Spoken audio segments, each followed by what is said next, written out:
안녕하세요. 대기업 김남국입니다. 오늘 다시 이슈가 돼서 이 ABL 바이오를 가지고 왔습니다. 이슈가 된 내용이 과연 긍정인지 부정인지 좀 애매하다고 생각이 되는데, 첫 번째로 임상 결과는 좋았으나 이 추후 일정이 중단이 됐습니다. 두 번째, 하지만 주가는 오히려 올랐다. 그렇다면 과연 이 임상 결과가 좋았다면 501의 전망은 긍정적일 텐데, 중단이 됐다? 501 자체가 부정이 될 수도 있는 부분입니다. 시장에서는 주가 상승이 진행이 되면서 단편적으로 긍정으로 이제 받아들였죠. 하지만 제가 생각할 때에는 조금 이해가 되지 않는 부분들이 있어서, 그래서 동사에 제가 직접 전화를 했습니다. 해당 내용에 대해서 자세히 물어봤는데, 임상 결과 그리고 지금 시장에서 해석되고 있는 이슈의 내용, 임상이 중단되었다면 이 앞으로 이 추후 임상 일정과 결과 발표 내용까지 금일 모두 말씀드리도록 하겠습니다. 먼저 이 ABL 501의 일상 임상시험 결과를 좀 살펴봐야 되겠죠. 이 임상시험은 진행성 국소진행성 또는 이 전이성 고형암 환자를 대상으로 진행이 됐는데, PDL1과 이 LAG3를 타겟으로 하는 이중항체인 ABL 501의 안정성과 내약성을 평가하는 게 목적이었습니다. 임상 결과 이 총 21명의 시험 대상자 중에 최대 용량인 코홀트 6에서 한 명의 용량 제한 독성이 발생이 됐지만 이 최대 내성 용량의 MTD에는 도달을 하지 못했습니다.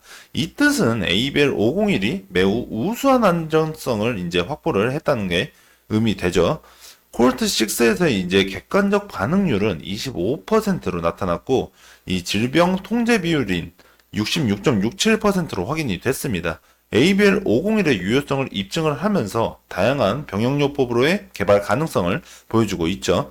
보고서에 따르면 이 8월 30일 향후 계획으로는 고형암 환자의 유용한 치료 옵션이기 때문에 이 가능성 평가 후에 후속 임상시험의 진행 여부를 검토할 예정이라고 밝혔습니다.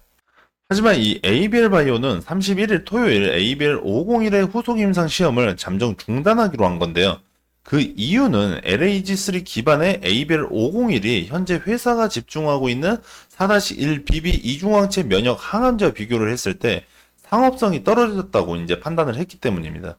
ABL 바이오는 이제 4-1BB 기반의 이중항체 면역 항암제인 그라보디 T IGF-1R 기반의 이 BBB 셔틀 플랫폼인 그라바디 B, 그리고 이중항체 ADC 등 이 핵심 기술에 집중할 계획이라고 밝혔습니다. 이런 전략적 변화는 회사의 경쟁력을 강화하면서 글로벌 바이오 기업으로 성장하기 위한 중요한 결정이었다고 이제 생각을 할 수가 있겠는데요. 그렇다면 여기서 우리는 또 하나 상승 모멘텀을 볼 수가 있겠죠. 역으로 향후 해당 관련 임상이 다시 재진행이 된다면 오히려 동사에는 긍정적인 영향을 미칠 가능성이 높겠죠. 임상 중단이 진행이 되었으나 주가는 올랐고, 추후 다시 임상 진행 시 주가가 또 올라갈 수 있는 모멘텀이 만들어진다. 이렇게도 우리가 해석을 해볼 수가 있겠습니다. 이런 상황에서 저 또한 이제 궁금한 점이 많아가지고 ABL 바이오의 이제 IR 담당자에게 물어보려고 전화를 했습니다. 질문 내용은 501의 임상 결과가 긍정적으로 나왔고 추후 일정은 개발 잠정 중단이 됐는데, 혹시 503과 103의 연구개발 비중을 더 늘리는 건지, 두 번째로는 그럼 추후에는 언제쯤 다시 재개가 될 수 있는 건지, 마지막으로 이 상업적 효율성이 왜 낮다고 판단이 됐는지, 이 세 가지를 물어보려고 했지만 담당자 부재로 인한 통화는 어려웠습니다. 제가 추후에 통화가 다시 된다면 내용 정리해서 말씀드리도록 하겠습니다. 그렇다면 지금 우리는 앞으로의 ABL 바이오 모습을 좀 중점적으로 지켜봐야 되는데요. ABL 바이오가 집중하는 파이프라인을 좀 보시면 4-1BB를 기반으로 한 이중항체 면역 항암제, 그리고 IGF-1R을 기반한 BBB 셔틀 플랫폼, 또 이중항체 ADC를 더욱더 집중해봐야 됩니다. 먼저 이 4-1BB 기반 이중항체 면역 항암제는 면역 반응을 증진시키는데 중점을 두고 있으면서 기존의 면역 항암제와의 병용 요법을 통해서 효과를 극대화할 수 있는 항암 의약품입니다. 대표적 파이프라인으로는 이 ABL 503이 있는데, 제가 앞전 영상에서 말씀을 드렸다시피 503의 경쟁약품이 반환이 되면서 ABL의 기술적 가치가 상승을 했습니다. ABL 바이오는 이 점을 더욱더 이용을 해서 상업적 이익을 이끌어내려고 하는 게 이제 예상이 되는 부분이죠. 503의 경우에 이 현재 일상 임상시험이 진행 중이고, 올해 말에 완료될 것으로 예상이 되고 있습니다. 이 연구가 성공적으로 진행이 된다면 2025년부터 사노피가 이 유효성 평가를 위한 글로벌 임상 이상을 시작할 계획입니다. 두 번째로 IGF-1R 기반의 이 BBB 셔틀 플랫폼은 다양한 뇌질환에 대한 치료 가능성을 열어주면서 특히 알츠하이머, 파킨슨병과 같은 이 신경퇴행성 질환에 대한 연구가 활발히 진행이 되고 있습니다. 대표적인 파이프라인은 ABR301이고 일상 임상시험이 진행이 되고 있으면서 비임상독성 실험에서 이 고용량 투여의 안전성을 확보한 상태이기 때문에 FDA와의 논의를 통해서 고용량 투여를 이제 진행할 수 있게 됐습니다.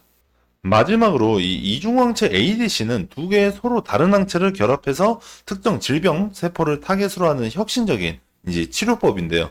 현재 이 ABL 바이오는 2025년까지 최소 3개의 이중항체 ADC에 대한 임상 시험 신청서를 제출할 계획이기 때문에 이중항체 ADC의 상용화를 위한 중요한 단계로 이 시장에서의 경쟁력을 높이는 데 집중하는 것으로 예상이 됩니다. 이처럼 현재 ABL 바이오는 작은 것을 내주고 큰 것을 취하는 소유 대득의 모습이 이제 보이고 있는데요. 주가의 변동폭이 이제 커졌던 만큼 ABL 바이오는 더 좋은 성과가 이제 결과치를 보여야 한다고 이제 생각이 됩니다.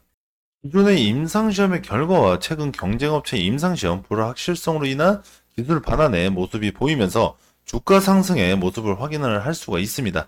단기적 반등이었기 때문에 조정이 되면서 상승분을 이제 반납을 했죠. 금일 이슈인 501의 긍정적인 임상 결과가 나왔지만 이 ABL 바이오의 501 임상 잠정 중지라는 요소가 생기면서 우려되는 목소리가 정말 많았습니다. 하지만 이 금일 변동성이 있기는 했지만 전반적으로 긍정적인 임상 결과가 있었기 때문에 주가 회복에 이제 기여한 것으로 보입니다. 하지만 임상이 다시 재개되지 않는다면 그 힘은 다시 잃을 것으로 보이고 주가 하락에 영향을 끼칠 것으로 예상이 됩니다. 반대로 현재 ABL 바이오는 001과 503 등의 이제 여러 신약 후보 물질이 임상 개발 중에 있어서 이 중 일부는 2026년 상용화가 될 거라고 이제 예상이 되고 있습니다. 특히 503은 면역 항암제 분야에서 주목을 받고 있다 보니까 추후 임상이 추가적으로 진행이 되고 기존 임상에 긍정적인 이제 결과가 나와준다면 앞으로의 모멘텀은 힘은 아직 남아있다라고 이제 생각이 됩니다. 오늘 영상 여기서 마무리하고 다음 영상에서 다시 뵙도록 하겠습니다. 대기업의 김남국이었습니다.